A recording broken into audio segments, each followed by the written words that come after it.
Good morning student. Okay, last క్లాస్లో మనకి ఏ lesson అయితే భూమిపుత్రుడు లెసన్ చెప్పుకోవడం జరిగింది. అలాగే టెక్స్ట్ బుక్ వ్యాకరణం కూడా చెప్పుకోవడం జరిగింది. నెక్స్ట్ లెసన్ వచ్చేసి ధర్మదీక్ష పాఠం మనం చెప్పుకుందాం. ఈ ధర్మదీక్ష అనే పాఠాన్ని ఎవరు రాశారంటే పిలక గణపతి శాస్త్రి గారు రాశారు. పిలక గణపతి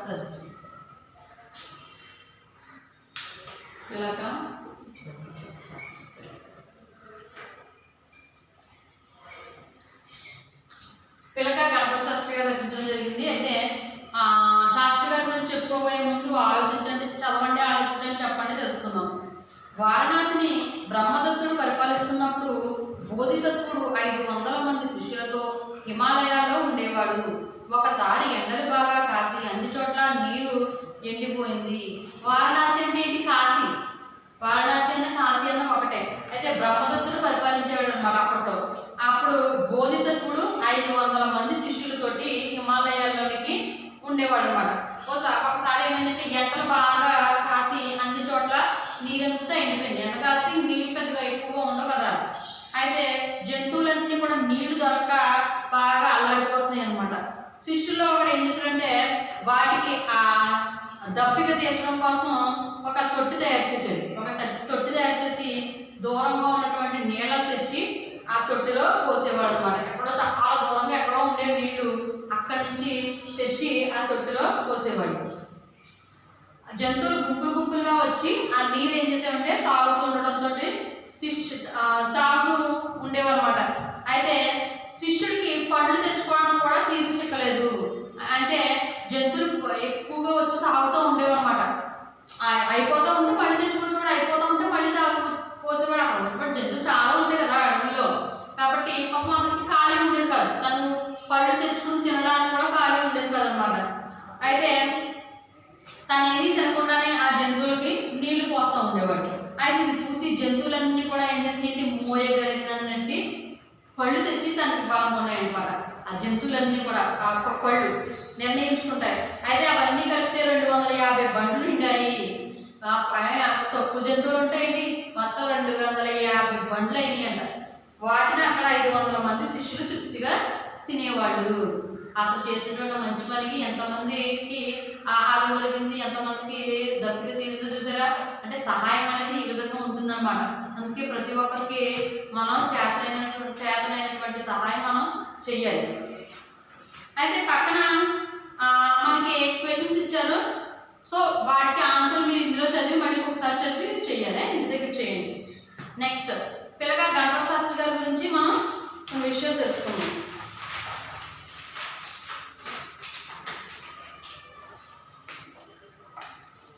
పిల్లగా గణపతి శాస్త్రి గారు 1911 ఫిబ్రవరి 24న జన్మించారనమాట. 1911లో ఫిబ్రవరి 24వ తారీఖున జన్మించడం జరిగింది. అయితే ఎక్కడ జన్మించారట? తూర్పుగోదావరి జిల్లాలో ఉన్నటువంటి కట్టుంగ అనే గ్రామంలో ఈయన జన్మించడం జరిగింది. అయితే ఈయన విజయనగరంలో తన యొక్క విద్యనంతా కూడా విజయనగరంలోనే అభ్యసించారనమాట. సాహిత్య విద్య ప్రవీణ, ఉభయ భాషా ప్రవీణ పూర్తి చేశారు. ఈయన చదివినటువంటి చదువులు ఏంటంటే సాహిత్య విద్యా ప్రవీణ, ఉభయ భాషా ప్రవీణ, వీటిని పూర్తి చేశారు. రత్నపహారం వీరి తొలి రచన ఏంటంటే రత్నాపహారం. తర్వాత మణిదీపిక, ప్రాచీన గాథాలహరి, విశాల నేత్రాలు, కాశ్మీర పట్టమహిషి, నాగమల్లిక, అందని చందమామ, ఇలాంటివి ఈయన ఇతర రచనలు అనమాట. అయితే సంస్కృతం, బెంగాలీ భాష నుంచి అనేక సంస్కృతంలోని బెంగాలీ భాషలో ఉన్నటువంటి రచనలన్నింటినీ కూడా తెలుగులో ఈయన అనువాదం చేశారనమాట. సరళమైనటువంటి అలంకారిక శైలి ఈయన యొక్క రచన చక్కగా సాగింది.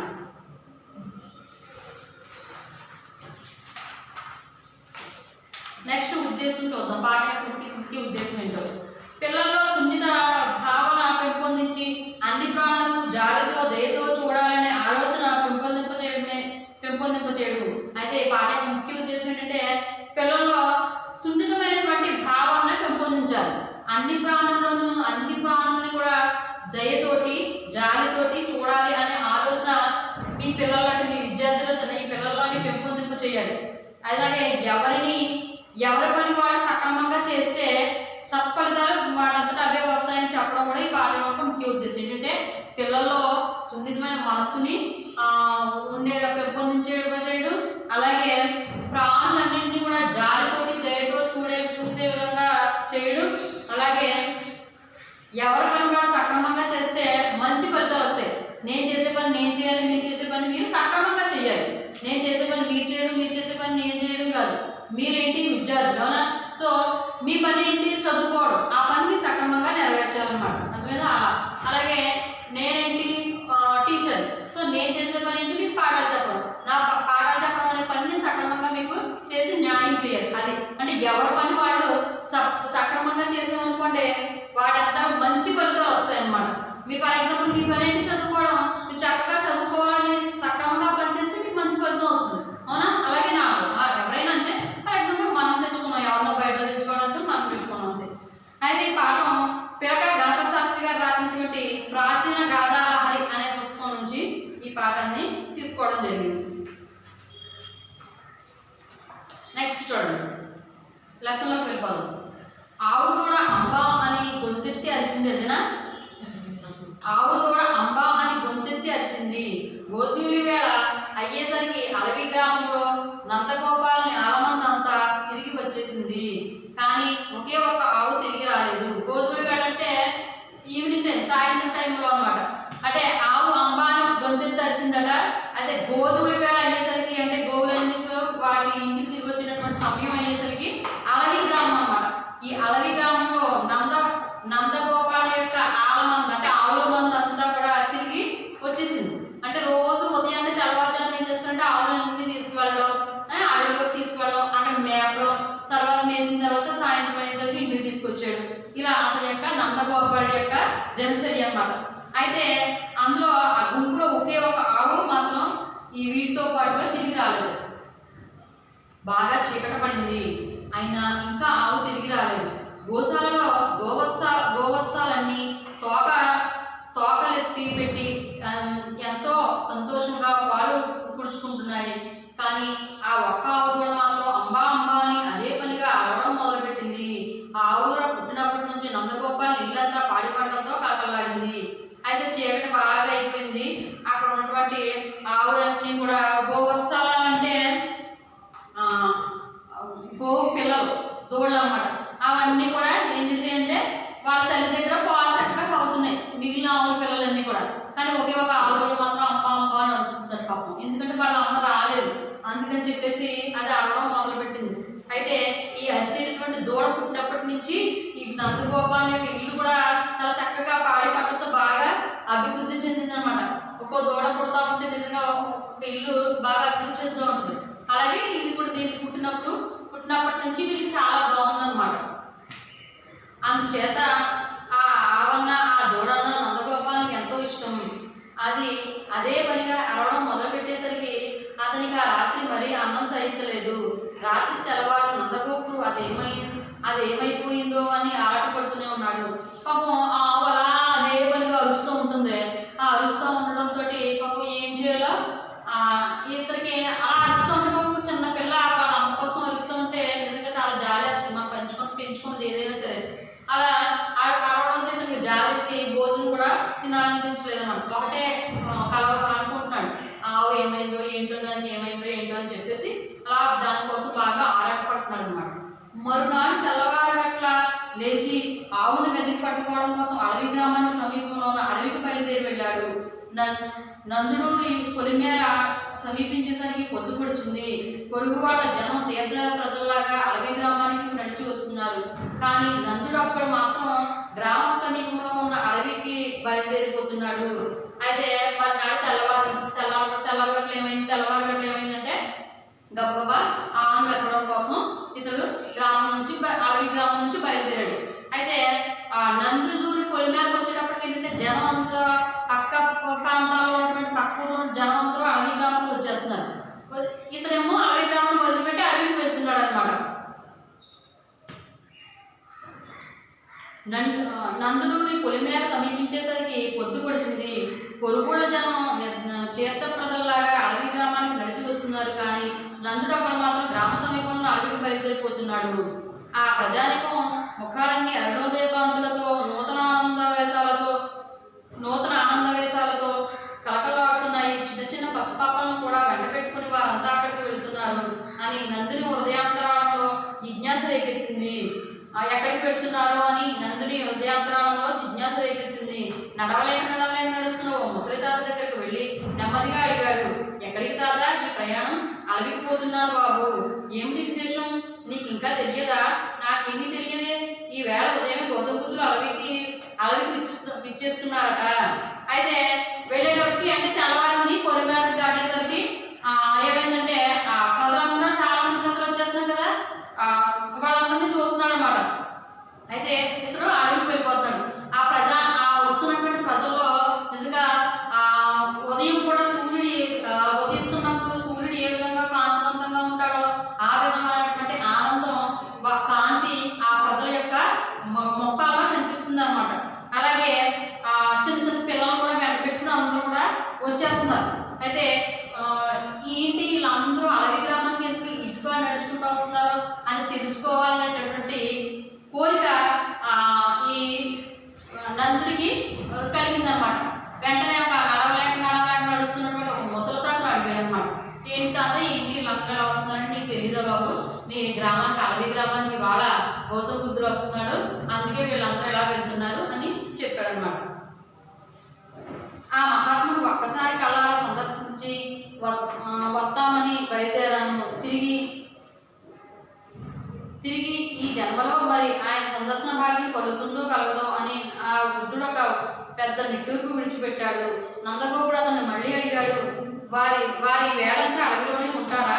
మధ్యాహ్నం భిక్ష ముగించుకుని వెంటనే తిరిగి శ్రావస్తి నగరానికి వెళ్ళిపోతారట. ఇంకా ముసలతను ఏమన్నాడంటే, అతన్ని చూద్దాం కదా అని చెప్పేసి వస్తున్నాను, అతను ఇప్పుడు చూడకపోతే ఈ జన్మలో మళ్ళీ నేను చూడను అని చెప్పేసి నేను ఇంత కష్టపడి వస్తున్నాను అని అన్నాడు అనమాట. అలాగే మళ్ళీ ఏమన్నాడంటే, ఈ నందుడు ఏమన్నాడంటే, అడవి గ్రామంలోకి వారు ఇంకా అడవి గ్రామంలోనే ఉంటారని నందుడు అడిగాడు అనమాట. అప్పుడు ఇతను ఏమన్నాడంటే, ఈ ముసలి వ్యక్తి భిక్ష తినేసిన తర్వాత మధ్యాహ్నం శ్రావస్తి నగరానికి వెళ్ళిపోతారట అని చెప్పాడు అనమాట. అయ్యో అలాగా అని నందగోపుడు తిరిగి నిట్టూర్పు విడిచిపెట్టాడు. ముసలి తాత అతని వాలకం చూసి ఇలా అడిగాడు, మీ దేవుడు నాయన అడవి గ్రామమే? అలాగా, అయితే పొరుగుళ్ళ జనం అంతా తీర్థప్రదల్లాగా ఇక్కడికి వస్తుంటే నీవు ఉన్న గ్రామం విడిచిపెట్టి పోతావేమయ్యా అని ఒక చిరునవ్వు విసిరాడు ముసలి తాత. నందుడు అతనికి తన ప్రయాణ కారణం తెలియజేశాడు. అడవిలో ఆవు ఏ పులివాత పడిందోనని భయపడుతున్నానని కూడా అన్నాడు. ఆ మాట విన్న తరువాత ముసలి తాత మరి అతని మాట కట్టు చెప్పలేక తన దారిని వెళ్ళిపోయాడు. అతని వెంట ఇంకా ఎందరందరో పరిసర గ్రామస్తులు అడవి గ్రామం వైపు నడిచి వెళ్ళారు. అలాగే అయ్యో అలాగా అని చెప్పేసి నందగోపాలుడు ఒక నిట్టూరు వచ్చాడు. అయ్యో నేను చూసి అదృష్టం నాకు లేదే అని చెప్పేసి కొంచెం బాధపడ్డాడు. అప్పుడు ముసలి తాత చూసి మీరు ఏ ఊరు నాయన అడిగితే ఇలా అడవి గ్రామం అంటే, అదేంటి మేమందరం అడవి గ్రామానికి వస్తా ఉంటే నువ్వేంటి ఊరిని వదిలేసి వెళ్ళిపోతున్నావు అని చిరునవ్వుతో అడిగాడు అనమాట. అప్పుడు అతని యొక్క ప్రయాణ కారణం చెప్తాడు. నందుడు విషయం అంతా చెప్తాడు. ఇలా ఆవుగా అక్కడ రాలేదు, ఏ పులి నోట్లో పడిందో ఏంటో అని చెప్పేసి నాకు కొంచెం బాధగా ఉంది, అందుకే నేను వెళ్తున్నానంటే ఇంకా ఆ మాటకు అడ్డు చెప్పలేక ముసలి తాత వెళ్ళిపోతాడు అనమాట. అది చూడగానే నందగోపాల హృదయంలో ఆరాటం ప్రారంభమైంది. గోవు కూడా విడిచిపెట్టి తాను కూడా వారి వెంటబడి పోవాలని అనుకున్నాడు. ఇక ఈ సమయంలో కాకపోతే మరింక తథాగతుని దర్శన భాగ్యమే కలగదేమోనని అతనికి ఒక భయం పట్టుకుంది. వెంటనే వెనక్కి తిరిగి 2-3 అడుగులు వేశాడు. అయితే ఇలాగా ఈ చూడగానే నందగోపాల హృదయంలో ఆరాటం కలిగింది. ఎలా అయినా సరే బుద్ధుడిని చూడాలి, కలవాలి అని చెప్పేసి. అప్పుడు సరే ప్రయాణం ఆపేసి వెళ్దాం కదా అని చెప్పేసి వెనక్కి తిరిగి 2-3 అడుగులు వేసి 2-3 అడుగులు వేసాడు అనమాట. ఎలా అయినా సరే తథాగతుడు అంటే బుద్ధుడు, ఆయన యొక్క దర్శనభాగ్యం అతని కోసం కలగదేమో అని భయం పట్టుకుని వెనక్కి వెళ్తాం కదా, అడవి గ్రామానికి వెళ్ళిపోతాం కదా అని 2-3 అడుగులు వేసాడు అనమాట. అంతలో అతని హృదయంలో లేగదూడ అంబా అని అరిచినట్టయింది. ఆవు ఒంటరిగా అడవిలో పులిగోత పడిపోతున్నట్టు కనబడింది. అంబా అని గుండె పగిలిపోయేటట్టు అరిచినట్టు కనబడింది. అది నందగోపాల్ ఇంట పుట్టిన ఆవు. క్రమంగా అతని పాపలందరూ ఆ ఆవు పాలు తాగి క్రమంగా పెరిగి పెద్దవారైనారు. నందుడు కూడా క్రమక్రమంగా వారితో పాటే ఆ ఆవు పాలు తాగి పెద్దవాడైనాడు. అలాగే ఎప్పుడైతే వెనక్కి అడుగు వేశాడో లేక కూడా అరుపు అరుపు ఇతనికి మళ్ళీ గుర్తుకొచ్చిందనమాట. అలాగే ఆ లేక కూడా తల్లి కోసం అరవడం, ఈ ఆవు పాపం ఏ పులి వల్ల పడిందో ఏంటో అని చెప్పేసి ఇదవడం చాలా ఇతనికి కొంచెం బాధ అనిపించింది అనమాట. గుండె జారి పగిలిపోయినట్టు వినబడింది అనమాట దాని యొక్క అరుపు. అది అందులోని చాలా జారి అనిపించింది ఆ ఆవు అరుపులేవి వినపడేసరికి. అదే ఐ మీన్ అతను అంటే రాత్రి అంతా విన్నాడు కదా, అది గుర్తుకొచ్చింది అనమాట. అయితే అది నందగోపాలుడు, ఈ ఆవు కూడా నందగోపాలుడు ఇంట పుట్టినటువంటి ఆవు అనమాట. అదే క్రమంగా ఇతని యొక్క పిల్లలు అందరూ కూడా ఈ ఆవు పాలు తాగే పెద్దవాడయ్యారు. ఇతను కూడా ఈ ఆవు పాలే తాగుతాడనమాట నందగోపాలుడు. ఇటీవల ఆవుకు ఒక కోడె దూడ పుట్టింది. అంతవరకు పుట్టినవన్నీ పెయ్య దూడలే. కోడె పుట్టిన వేళ విశేషమేమో కానీ ఆనాటి నుంచి నందగోపుని ఇల్లంతా పసుపాప నవ్వులతో కలకల్లాడింది. అతని గుండెలో మళ్ళీ ఆ లేగదూడ అంబా అని అరిచినట్టు కనబడింది. అయితే ఇటీవలే ఈ ఆవుకి ఒక లేగదూడ పుట్టింది. అప్పటి వరకు పెయ్యి దూడ పుట్టింది, ఇప్పుడు మాత్రం కొత్తగా లేగదూడ పుట్టింది అనమాట. ఆ పుట్టిన వేళ విశేషం ఏంటో కానీ ఇతడి యొక్క ఇల్లంతా నందగోపుడి యొక్క ఇల్లంతా కూడా చాలా పసిపాపల యొక్క నవ్వులతోటి కలకలాడిపోతూ ఉందన్నమాట. మళ్ళీ లేక కూడా అరిచినట్టు అంబాన్ని అరిచినట్టు వినపడింది. నందగోపాలునికి ఇక కాలు సాగలేదు. ముందుగా తొందరగా అడవికి వెళ్ళి ఆవును వెతికి పట్టుకుని ఆ తరువాత గౌతమ దేవుని సందర్శించవాలని అనుకున్నాడు. ఒకవేళ తాను తిరిగి వచ్చేసరికి తథాగతుడు గ్రామం విడిచి వెళ్ళిపోతే ఇక మళ్ళీ ఆయన ధర్మ ప్రసంగం వినే అదృష్టమే కలగదేమని నందగోపాలకు ఎంతో భయం వేసింది. తాను చేసుకున్న పూర్వపుణ్యం అంతే అనుకుని ఆ ఒక్క వేడి నిట్టూర్పు విడిచిపెట్టాడు. తొందరగా ఆవును వెతికి పట్టుకుని తిరిగి వచ్చి అధమపక్షం గౌతమ దేవుని దర్శన భాగ్యమైన పొందవాలని సంకల్పించాడు. బాగా తొందరగా అంగలు వేసుకుంటూ అడవిలోకి వెళ్ళిపోయాడు. అయితే నందగోపానికి అడుగు సాగలేదు. ముందుగా తొందరగా అడుగులు అంటే అక్కడికి వెళ్ళడానికి అడుగు సాగక ఫస్ట్ ఏం చేద్దాం అంటే తొందరగా అడుగుకి వెళ్ళి ఆ ఆవు ఎక్కడ ఉందో ఏంటో వెతికి పట్టుకుని తెచ్చి తీసుకొద్దాం, అప్పుడు వెళ్దాం అనుకున్నాడు. ఒకవేళ ఇక్కడ వచ్చేటప్పటికి ఆ తథాగతుడు ఆ బుద్ధుడు బుద్ధుడు తన యొక్క గ్రామాన్ని విడిచి వెళ్ళిపోతే ఆయన ధర్మ ప్రసంగం వినే అదృష్టం ఉంటుందో లేదో అని చెప్పేసి కొంచెం బాధపడ్డాడు అనమాట. ఇంకా తను చేసుకున్నటువంటి పూర్వపుణ్య ఫలితం ఇంతేనేమో అని చెప్పేసి కొంచెం బాధపడ్డాడు. తొందరగా ఆవును వెతుకు పట్టుకుని ఆ తర్వాత అనవచోక్షం అంటే తర్వాత ఆవును పట్టుకున్న తర్వాత ఆ గౌతమ దేవుడి యొక్క దర్శన భాగ్యం పొందాలని చెప్పేసి సంకల్పించి తొందరగా అంగలు వేసుకుంటూ అడుగులు వేసుకుంటూ అడవికి వెళ్ళిపోయాడు అనమాట. నందగోపుడు ఆవు కోసం అడవి అంతా గాలి చేసరికి మిట్టమధ్యాహ్నం అయింది. ఎండనెత్తి మార్చి వేస్తుంది, లోపల ఆకలి తెంచి వేస్తుంది, నాలుగో పెడచికట్టుకుపోతుంది. ఆయన నందుడు తన పట్టు విడలేదు. అయితే నందగోపుడు కోసం నందగోపుడు ఆవు కోసం అడవంతా వెతికేశాడు. మధ్యాహ్నం అయిపోయింది, ఎండ బాగా కాసేస్తుంది, ఇతనికి ఆకలి వేస్తుంది, దాహం కూడా వేస్తుంది అనమాట. ఆయన పట్టు విడవకుండా నందగోపుడు దానికోసం అలా వెతుక్కుంటూనే వెళ్ళాడు. ఇంతలో అడవిలో ఎక్కడో మారుమూల ఒక ఆర్తనాదం వినబడింది. నందునికి అది ఆవు అంబా అని పిలిచిన పిలుపులాగే స్ఫురించింది. గబగబా చెట్లు పుట్టలు దాటి ఆ పిలుపుగా వినిపించిన ప్రదేశానికి చేరుకున్నాడు. అక్కడ హఠాత్తుగా తనకు ఒక పెన్నిది కనిపించినట్టయింది. అయితే అడవిలో ఒక మారుమూల ప్రదేశం నుంచి అంబా అనే అరుపు వినిపించింది అనమాట. గబగబా ఏం చేశాడంటే చెట్లు పొట్లు ఇవన్నీ దాటుకుంటూ వెళ్ళి అక్కడ చూసేటరికి హఠాత్తుగా అతనికి ఏదో ఒక పెన్నిది కనపడినట్టుగా కనిపించింది. అంటే ఆవు కనిపించింది అనమాట. అది నందుడు చిన్నప్పటి నుంచి పెంచి పెద్ద చేసిన ఆవు. అడవిలో దారి తప్పి ఎటో పడిపోతూ మాటికి అంబా అని అరుస్తుంది. ఏ పెద్ద పులినో చూసి బెదిరిపోయి కంగారుగా పరిగెత్తి ఉండవచ్చునని, అందువల్లనే అడవిలో దారి తప్పి తికమకలు పడుతూ ఉండవచ్చునని నందగోపాలుడు ఊహించాడు. వెంటనే దాన్ని వెంట పెట్టుకుని ఇంటికి బయలుదేరాడు. అయితే చూసేటప్పటికి ఈ నందగోపాలుడు పెంచుకున్నటువంటి ఆవు అయితే అడవిలో దారి తప్పిందన్నమాట. ఏ పులినో చూసి అది భయపడిపోయి పారిపోయేటప్పుడు మందమంతా తప్పుకుపోయింది. కాబట్టి దాన్ని దారి తెలియక అలా అరుస్తా అక్కడికి ఎలా వెళ్ళిపోయింది అనమాట. వెంటనే గబగబా వెళ్ళి నందగోపాలుడు ఆవును వెంట పెట్టుకుని ఇంటికి బయలుదేరాడు అనమాట. ఆవుతో పాటు అక్కడ గ్రామం ఎంత ఎంతో ఆలస్యం అయిందని నందుడికి ఇంటికి చేరుకునే సంకల్పం విరమించుకున్నాడు.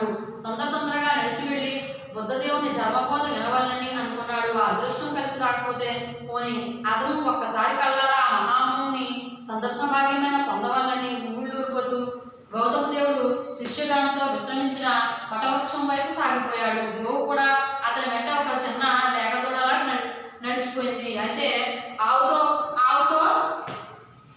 పాటు ఇక్కడ ఏం చేశారంటే గ్రామం పొలిమేర వరకు చేరుకుంటే పిట్ట మధ్యాహ్నం అయింది అనమాట. చాలా ఆలస్యం అయిపోయింది. అయితే ఇంటికి ఆవును తీసుకుని ఇంటికి వెళ్ళాలనుకోలేదు అనమాట. ముందు తొందరగా నడిచెళ్ళి బుద్ధదేవుని యొక్క ధర్మబోధ వినాలని అనుకున్నాడు. ఒకవేళ ధర్మబోధ వినకపోయినా సరే ఒకసారి అతని కళ్ళలో చూసి చూస్తే భాగ్యమైన నాకు లభిస్తుందేమో అని చెప్పేసి ఊళ్ళు ఊరిపోతూ శిష్యగణంతో విశ్రమించినటువంటి గౌతమ బుద్ధుడు శిష్యులతోటి విశ్రమించినటువంటి వటవృక్షం దగ్గరికి వెళ్ళిపోయాడు అనమాట. ఆ గోవు కూడా అతని వెనకాల లేక కూడా వెళ్తున్నట్టుగా గోవు కూడా అలాగే వెళ్ళింది. ఆనాడ అడవి గ్రామంలో అరుణోదయకాంతులు కాషాయాంబదారులైన బౌద్ధ భిక్షు సమూహాలు ఒకేసారిగా ప్రత్యక్షమయ్యాయి.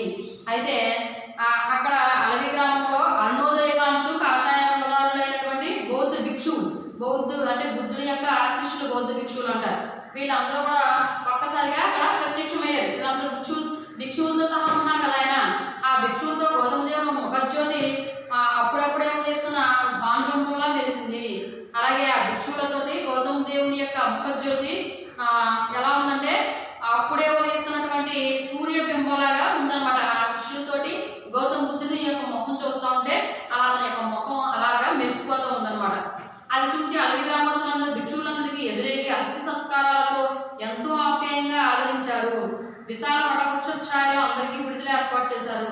అలాగే గౌతమ బుద్ధుడు శిష్యుగారాన్ని గౌతముని చూసి అడవి గ్రామ ప్రజలందరూ కూడా అతన్ని సాధారణంగా వాళ్ళందరినీ ఆహ్వానించి వాళ్ళకి అతిథి సత్కారాలు చేసి ఆప్యాయంగా ఆ వటవృక్ష ఛాయలో అందరికీ విడుదలనేది ఏర్పాటు చేశారు అన్నమాట.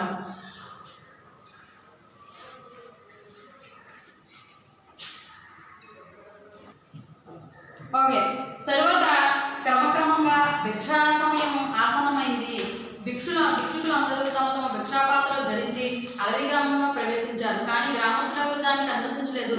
తామంతా ప్రత్యేకంగా వారికి విందు చేయబోతున్నామని ఆ విందు అరగించవలసిందని పరిపరి విధాలు ప్రాధాయపడ్డారు. భిక్షులు మొదట తమ భిక్షాధర్మం విసర్జించడానికి అంగీకరించలేదు. కానీ చిట్ట చివరికి ఆచార్యుని అనుజ్ఞపై ఆ విందు భోజనానికి అంగీకరించారు. అయితే తర్వాత క్రమక్రమంగా భిక్షా సమయం ఆసన్నమైంది. వీళ్ళేంటి భిక్ష ఎత్తుకుని భుజిస్తారనమాట.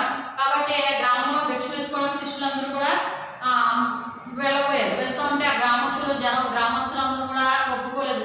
భిక్ష ఎత్తుకోవడానికి వీల్లేదు, ఎందుకంటే మీకోసం ప్రత్యేకంగా మేము ఏర్పాటు చేసాం భిక్షని, కాబట్టి మీరు ఎవరు కూడా ఇలా చేయొద్దు అంటే వాళ్ళు ముందు ఒప్పుకోలేదు. కానీ వాళ్ళ యొక్క గురువు గారు చెప్పేటప్పటికి ఇంకా ఒప్పుకున్నారనమాట.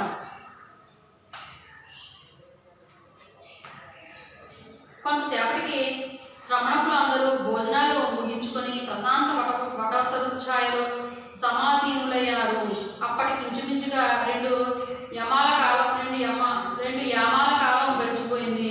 తథాగతుడు వటవృక్ష మూలంలో అమర్చిన సుఖాసనంపై విశ్రమించి ఎవరి కోసము ఎదురు చూస్తున్నట్లుగా అడవి గ్రామం పొలిమేరల వైపు అవలోకిస్తున్నారు.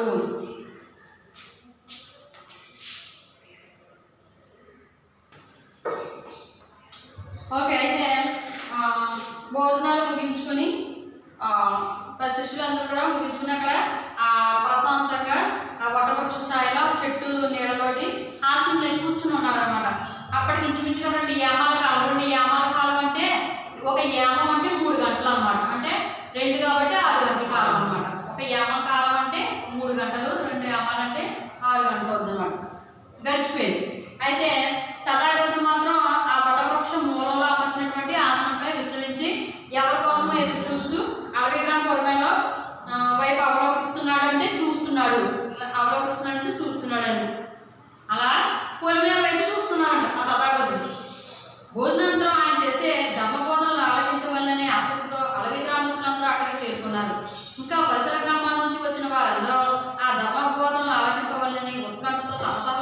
చూస్తున్నారు. కానీ వారందరికీ బుద్ధదేవుని ముఖంలో కేవలం ప్రశాంత మౌనముద్ర మాత్రమే ప్రత్యక్షమైంది. అలా ఎంతసేపు వేసుకున్నా ఒక్క పలుకైనా ఆయన నోటి నుండి వెలువడలేదు. అయితే భోజనాంతరం అందరూ కూడా, గ్రామస్తులందరూ కూడా బుద్ధుని యొక్క ధర్మబోధనలు ఆలకించాలని చెప్పేసి అందరూ అలాగా ఎదురు చూస్తున్నారు. కానీ తథాగతుడు మాత్రం, బుద్ధదేవుడు మాత్రం ఏ విధమైనటువంటి ప్రసంగం ఇవ్వట్లేదు. అలా మౌనంగానే అలాగా చూస్తూ ఆ పొలిమేర వైపు చూస్తూ ఉన్నారనమాట. క్రమక్రమంగా మూడో యమం కూడా గడిచిపోయింది. మళ్ళీ మూడో యమం కూడా గడిచిపోయింది. గౌతమ దేవుని విశాల నేత్రాలు అప్పటికి ఎవరి కోసం నిరీక్షిస్తున్నట్లు స్ఫురిస్తున్నాయి. ఆ నిరీక్షణ తాత్పర్యమేమో ఎవరికి అవగాహన కాలేదు. కొందరు భిక్షువులకు అదేమీ బోధపడక ఆచార్యుని వలనే తాము కూడా దిక్కులు చూడడం మొదలుపెట్టారు. కానీ ఎంతసేపటికి ఏమీ ఫలితం కలగలేదు. అయితే ఆయన అలా ఇంకా 3 గంటలు మళ్ళీ ఇంకో యమకాలం పూర్తయిపోయింది. అయినప్పటికీ ఆయన ఏం చెప్పట్లేదు. అలాగే చూస్తున్నారు. ఎవరి వైపు చూస్తున్నారు? పొలిమేర వైపే చూస్తున్నారు. కొంతమంది శిష్యులు ఏంటంటే మా గురువు గారిలాగా ఇటు దిక్కులు చూస్తారు అన్నమాట. ఏంటి ఇలా చేస్తారు చెప్పేసి. అయితే కానీ ఎంతసేపటికి ఈయన మాత్రం ఏమీ మాట్లాడట్లేదు. ఎవరు? గురువు గారు అంటే గౌతమ బుద్ధుడు. అంతటా అనతి దూరంలో గంభీరంగా ఒక అంబా రవం వినిపించింది. అందరూ అటువైపు చూచారు. గౌతమ బుద్ధుని నేత్రాలంతకపూర్వం నుంచి ఆ వైపే పరికిస్తున్నాయి. నేత్రాలంతక పూర్వం నుంచి అంటే అందరూ అనతి దూరంలోనే, అంటే మనకు కొంచెం దూరంలోనే గంభీరంగా అంబా అనేటటువంటి రవం అంటే సౌండ్ పిలుపు వినిపించింది అన్నమాట. అందరూ అటువైపు చూసి అంబా అనే అరుపు వినిపించగానే గౌతమ బుద్ధుడు నేత్రం అంత పూర్వం నుంచి ఆ వైపే పరికిస్తున్నాయి. గౌతమ బుద్ధుడు చాలా సేపటి నుంచి వాళ్ళు వచ్చేటటువంటి మార్గం వైపే చూస్తున్నాయి. అంతలో గోవులు వెంటబెట్టుకుని తొందరగా అంగలు వేసుకుంటూ వస్తున్న నందగోపాలుడు అనతి దూరంలో ప్రత్యక్షమైనాడు. కానీ భిక్షువులు ఎవరు అతని వైపంతా ఆత్రంగా పరిశీలించలేదు. అయితే గౌతముని నేత్రాలు నిశ్చలంగా అతని ఆగమనమే నిరీక్షిస్తున్నట్లున్నాయి. దానికి కారణమేమో ఎవరికీ బోధపడలేదు. అయితే అందులో గోవులు వెంటబెట్టుకుని వెంటనే దగ్గరగా వచ్చేసాడు అనమాట. ఈ గౌతమ బుద్ధుడికి దగ్గరగా వచ్చేసాడు. అయితే భిక్షువులు ఎవరైనా పెద్దగా పట్టించుకోలేదు. ఎవరైనా అంతగా ఎదుగా చూడలేదు. కానీ గౌతమ బుద్ధుడు మాత్రం అతని వైపు చూస్తున్నాడు. అతని కోసం నిరీక్షిస్తున్నట్లుగా కనిపించాడు అనమాట వాళ్ళందరికీ కూడా. కానీ ఎందుకు ఇలా చేశారో వాళ్ళకేమీ అర్థం కాలేదు. నందుడు అందులో గోవును వటవృక్ష ఛాయలో నిలిపి నురుగులు కప్పుకుంటూ పరిగెత్తుకు వచ్చి బుద్ధదేవుని పాదాలపై సాగిలపడ్డాడు. కొంతసేపటికి లేచి అతి వినయంగా దూసిలి ఒగ్గి నిలబడ్డాడు. చివరికి ఎలాగైనా దర్శన భాగ్యమైనా లభించింది కదా అని ఎంతో సంతోషించాడు. వెంటనే గౌతముడు లేచి నిలబడ్డాడు. వెంటనే భిక్షులందరూ లేచి నిలుచున్నారు. బుద్ధదేవుడు ఎంతో ఆత్రంగా పక్కన నిలబడిన భిక్షులతో ఇంకా భోజన పదార్థాలు ఏమైనా మిగిలి ఉన్నాయా అన్నాడు.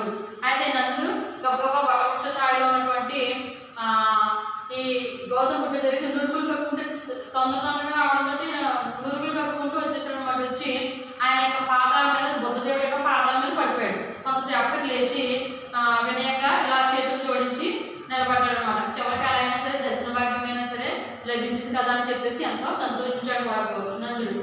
వెంటనే గౌతముడు కూడా లేచి నిలబడ్డాడు.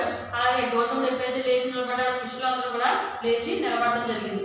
అలాగే బుద్ధదేవుడు ఎంతో ఆత్రంగా పక్కన నిలబడినటువంటి భిక్షులతోటి ఇంకా తినడానికి భోజన పదార్థాలు ఏమైనా ఉన్నాయని అడిగాడు అనమాట. భిక్షువులు లేకేమి సమృద్ధిగానే ఉన్నాయి అన్నారు. అలాగే భిక్షులందరూ కూడా ఎందుకు లేవు, చాలా ఎక్కువగానే ఉన్నాయి అని భిక్షులందరూ కూడా వాళ్ళకి ఆయనకి చెప్పడం జరిగింది. అయితే వెంటనే ఆ నందగోపునికి తృప్తి తీరా భోజనం పెట్టించండి, తొందరగా వెళ్ళండి అన్నాడు. అలాగే అయితే ఉన్నాయి కదా అని చెప్పేసి అయితే నందగోపుని తీసుకువెళ్ళి భోజనం పెట్టండి, తొందరగా వెళ్ళండి అని వాళ్ళకి చెప్పడం జరిగింది అన్నమాట.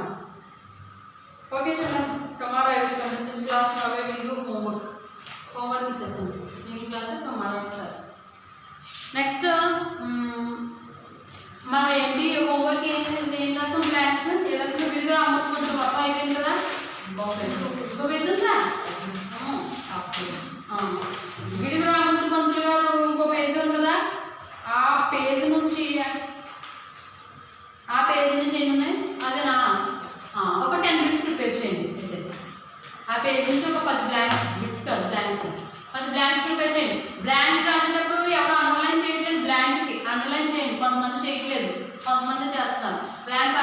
చేయండి. నెక్స్ట్ రైటింగ్ వర్క్ వచ్చేసి థర్డ్ లెసన్ వివేకానంద. ఇంకా ఏం క్వశ్చన్ ఉంది? క్వశ్చన్ ఉందా? ఏంటిది?